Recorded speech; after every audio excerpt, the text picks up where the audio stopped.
O que foi esse episódio 5 de Gachakuta, né? Quem não imaginava que essa missão que apareceu era uma cilada? Eu tô maluco, se vocês não acham que era uma cilada. E o que vocês acharam da conversa extremamente legal que o Gris teve com o Urudo logo no começo do episódio? Vamos comentar um pouco mais sobre isso e falar como que foi esse episódio e sobre como eu achei interessante esse episódio dessa semana. Para começar, a gente já tem a primeira cena da festa, onde teria as boas-vindas do Urudo à superfície, mas ele não estava nada feliz com tudo que havia acontecido, né? A gente pode ver que o Urudo estava lá meio de canto, cabisbaixo, se perguntando talvez sobre por que ele não tinha capacidade ainda de ajudar, poder ajudar como ele queria e de controlar seus poderes, mas estava ali uma pessoa muito interessante que veio conversar com ele, que é o Gris, e veio mostrar as perspectivas dele, né? Afinal, o Urudo estava se perguntando, pô, mas eu não tenho poderes, não tenho a capacidade de ajudar, mas e os auxiliares, né? Ele nos mostra que os auxiliares, eles apesar de não terem poder de um giver, querem da mesma maneira ajudar, destruir as feras maculadas, eles têm seus objetivos. Então o Urudo não é impotente por causa disso. Imagina como os auxiliares se sentem. Ele mostra pro Urudo que, ao contrário de muitos zeladores, o Urudo já começou vendo os auxiliares como pessoas importantes, pessoas que eles querem proteger, e ao contrário do que deve acontecer, do que, como ele descreve, que alguns zeladores olham pra eles como se fossem fardos, pesos, né, só atrapalhando, o Urudo enxergou eles de uma maneira diferente. Isso já mostra que ele é uma pessoa diferente. E ali ele também mostra pra gente a história do Follow, né? Que ele é um auxiliar, ele quer se tornar um giver, tem o objetivo de continuar sendo um auxiliar, um assistente, né? E o que isso nos mostra, né? Que ele tá lá cuidando do objeto personalíssimo dele, né? Pra um dia se tornar personalíssimo, mas ele nunca vai deixar de ser um assistente. Então ele quer continuar ajudando e mostrando a capacidade que os assistentes têm pra tirar esse estigma aí de que os assistentes são um fardo ou que eles não podem ajudar da maneira correta. Muito pelo contrário, né? Eles são muito corajosos por estarem ali, mas não terem a capacidade de destruir uma fera maculada. Então imagina você lutar com um bicho que você sabe que você não vai poder destruir, você vai depender de uma outra pessoa, mas você tá ali colocando sua vida à prova para poder ajudar em um objetivo que você tem. Enfim, essas pessoas são realmente corajosas e devem ser parabenizadas e não vistas como fardos, né? Ele também fala para ele, pense no objetivo que você tinha, no sonho que você tinha, não quando você chegou aqui, mas desde o princípio, qual que é o seu sonho verdadeiro? Afinal é isso que motiva eles, né? Não só os auxiliares, assistentes ali, mas o que motiva você a continuar. E também vai ser o que vai motivar o Urudo a continuar, mesmo depois de tudo que aconteça, mesmo que ele muitas vezes se pergunte se ele tem a capacidade, se ele consegue ser importante. Não desista, pense no seu objetivo principal, independente de qual seja o caminho, não esqueça do seu objetivo, né? Essa cena é muito legal, essa cena me pegou porque o Gris mostrou que ele é uma pessoa que tá se importando sim com quem tá à volta dele, é uma pessoa muito legal, personagem que eu quero ver ele crescer dentro da obra, e acredito que ele esteja seu momento assim, ele vai crescer, talvez a partir daí ele venha se tornar um grande amigo do Urudo, né? Termina a cena com uma coisa bem legal que vem acontecendo constantemente, que é ele fazendo um carinho na cabeça do Urudo, né? Normalmente as pessoas gostam de mexer no cabelo dele, né? A Ryo fez isso, o Gris fez isso, e agora o Engine fez isso também, né? Porque logo que ele tá fazendo carinho, o Urudo se emociona bastante, quase tá chorando, o Engine chega e faz um carinho na cabeça dele também, cortando meio que o clima ali, né? Daí o Urudo consegue segurar as pontas e não chorar na frente do Gris. A gente vê que foi um momento de bastante emoção com tudo que o Gris falou pra ele, ele quase que não consegue segurar, conter as emoções e quase que chora ali na frente deles. Essa cena continua e parte de uma coisa bem interessante, que a gente vê um zelador fazendo um grafite ali no salão onde eles estão, e pelo que eu pesquisei sobre esse grafite, afinal eu não consegui entender o que estava escrito naquele momento ali, o que ele escreveu na parede com aquele grafite, mas eu fui pesquisar e tinha algo relacionado com se você não tem nada a perder, você não tem nada a temer, que é basicamente o que o Urudo passa, né? Se ele não tem nada a perder, afinal, infelizmente ele já perdeu tudo desde do momento onde ele nasceu até aquele momento que ele tá ali hoje, ele perdeu tudo que eram os pilares dele, basicamente ele não tem nada a temer. Então não desista do seu sonho, não tem o que você possa temer, não tem nada que possa te impedir de correr atrás dos seus sonhos e conquistar aquilo que você quer, né? Se essa é a mensagem real, eu não consigo ter certeza pra vocês, foi uma pesquisa que eu fiz, mas acho bem interessante se isso for realmente uma mensagem, porque parece que aquilo que ele havia escrito tinha tocado o Urudo naquele momento. Após essas cenas bem legais, a gente tem uma que não é tão cativante assim, diria, nada cativante, e nos mostra quem seria, eu acredito, o próximo vilão aí do primeiro arco que a gente vai ter em Gachakuta, que é aquele personagem que havia sido apresentado no final do último episódio. Ele tá lá tirando as informações que ele queria do mercador, o mercador entrega pra ele quem é o Celestial, né? Até fala pra ele, Celestial é o garoto que tem cabelos brancos com pontas pretas, cartas, então é o Rudo, né? Ele entrega tudo que ele precisava saber, que ele havia tido a capacidade de ter um utensílio personalíssimo, que ele tava com o zelador, enfim, já diz pra ele tudo ali que precisava. E logo após essa cena já tem uma cena muito estranha, que pra mim aí já começa tudo a ficar estranho, porque nos apresenta ali o Zanca com os assistentes saindo pra uma missão, né? A Semil tá lá explicando que era uma missão de uma mercadora que havia encontrado um outro celestial caído, tava levando esse celestial quando ela foi atacada por uma fera maculada, e essa fera maculada pegou o celestial e fugiu com ela. Estranho, né? Extremamente estranho. Até porque isso seria uma coisa que ia chamar a atenção do Rudo. Então ela coloca o Rudo nessa missão, porque ela acredita que seja importante pra ele. E ele até se questiona sobre ir ou não ir nessa missão, porque afinal, se ele não fosse, acredito que os planos das pessoas teriam dado errado. Como ele tinha algo importante pra ele, que seria um celestial pra ele talvez conversar, ter informações, enfim. Uma pessoa que veio de onde ele veio, pra eles entenderem mais, ele acaba querendo ir pra essa missão mesmo, ele não tendo a capacidade ainda de controlar seus poderes e poder ajudar da maneira correta. O Zanca havia se questionado sobre essa missão e a Semil até disse pra ele, né? Iria chamar o Engine, mas não conseguiu, né? O Engine disse pra ele que não ficaria preocupado do Zanca tomar conta do Rudo, afinal, ele acha que ele é uma pessoa muito capacitada. E a gente pode ver que o Zanca, ele parece que tem alguma coisa com o Engine no sentido de querer ser importante pra ele, de querer mostrar sua capacidade. Parece que ele tem o Engine como uma pessoa na qual ele se espelha. Então, quando o Engine o elogia, dá pra gente ver que ele fica bem feliz. Partindo nessa missão, que pra mim já tinha cara de cilada, eles encontram uma garota que se diz ser a mercadora, que vai levar eles até o ponto onde ela encontrou a fera maculada e que a fera maculada levou esse celestial, né? Chegando lá, dá pra ver que é uma cara de cilada, né? Ela empurra eles até um centro de um prédio. Esse chão onde eles estão cede totalmente, eles descem aí talvez uns 2, 3 andares. Quando eles chegam lá embaixo, um ambiente todo escuro, eles só veem duas luzinhas roxas. E o que estava vindo nessas duas luzinhas roxas? Sim,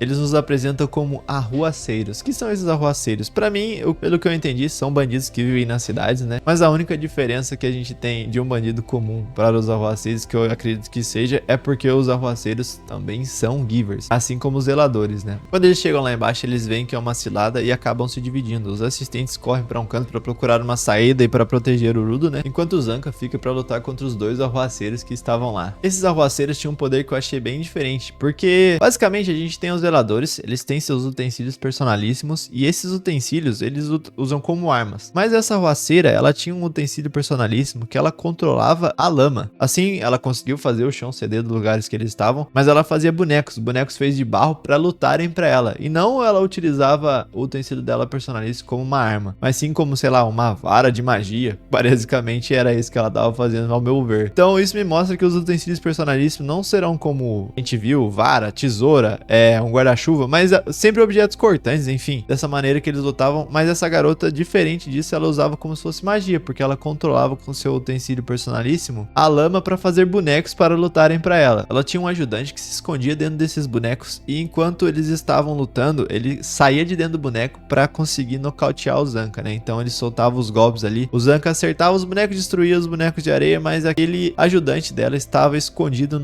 em alguns bonecos e conseguia chegar a acertar o Zanca. Eu acreditei que nesse momento ele poderia estar enrascado e não conseguisse lutar com eles, mas aparentemente ele me enganou. Ele estava só examinando como é que eles lutavam para entender qual era dos inimigos ali. A partir do momento que ele entende, a gente vê que ele fala sobre a capacidade que ele tem de examinar as coisas e de entender tudo sobre o utensílio personalíssimo dele. Afinal, ele entende sobre utensílios personalíssimos como ninguém. O Enji já havia comentado sobre isso nos outros episódios e é até um dos pontos onde ele destaca a capacidade do Zanca. Então utiliza da sua vara para fazer um golpe que a gente não havia visto antes e é extremamente irado. Ele bate com a sua vara no chão para fazer como se fosse um sonar e entender quais eram os corpos verdadeiros, ou seja, quais eram os bonecos de lama e aonde estavam os inimigos verdadeiros. Isso foi muito irado, porque ele mostrou uma capacidade que eu não tava esperando, eu tava extremamente tenso, imaginando, 2 contra 1, isso é sacanagem, hein? Mas ele mostrou que ele não precisa de ajuda nenhuma. Não é só porque eles estão acostumados a lutar com feras maculadas e tudo mais, eles não sabem lutar contra esses outros tipos de inimigos. Ele, afinal, assim que ele descobre onde eles estão, com um só golpe em cada um, ele consegue nocautear os dois. Esse momento foi muito épico, essa cena foi muito irada. Mas parece que como um turbilhão de emoções, eles conseguem nos deixar muito felizes e muito tensos ao mesmo tempo. E logo após nocauteá-los, quando parecia que estava tudo bem, nos aparece o que acredito que seja o chefe desses arruaceiros, né? Que é o cara das garras. Ele aparece atrás do Zanca, surpreendendo todo mundo quando parecia que tudo estava bem.